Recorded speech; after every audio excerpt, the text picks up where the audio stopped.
తల మీద బరువును మోస్తావు? ఒక ఆయనట ఇనప పెట్టె ఆ రోజుల్లోలేండి, తల మీద పెట్టుకొని రైల్వే స్టేషన్కి వచ్చాడు, తల మీద పెట్టుకొని వచ్చాడు.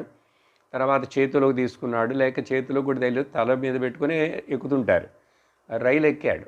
రైలు ఎక్కిన తర్వాత వెళ్ళి తనకు ఒక సీటు దొరికింది, సీట్లో కూర్చున్నాడు. కానీ తల మీద ఉన్నటువంటి ఆ ఇనప పెట్టెని తీసి కింద పెట్టడే. పక్కనున్న ఆయన అడిగాడు, ఏంటి బాబు, రైల్లో ఎక్కేసావుగా, సీట్లో కూర్చున్నావు, ఇంకా తల మీద ఆ పెట్టె పెట్టుకుని ఎందుకు మోస్తున్నావంటే, అది కింద పెడితే రైలుకు బరువు ఎక్కువైపోతుంది అన్నాడుట. ఇలాగే మనం కూడా అన్నీ దేవుడికే, ఆయన మీదనే భారం అంతా వేసేస్తే జీవితం నడుస్తుందా ఏమిటండి? పనులు అవుతాయా ఏమిటి? నేను కూడా కొంచెం ఆ భారాన్ని నా తల మీద పెట్టుకొని తలనొప్పి వచ్చేంత వరకు, మెడ నొప్పి వచ్చేంత వరకు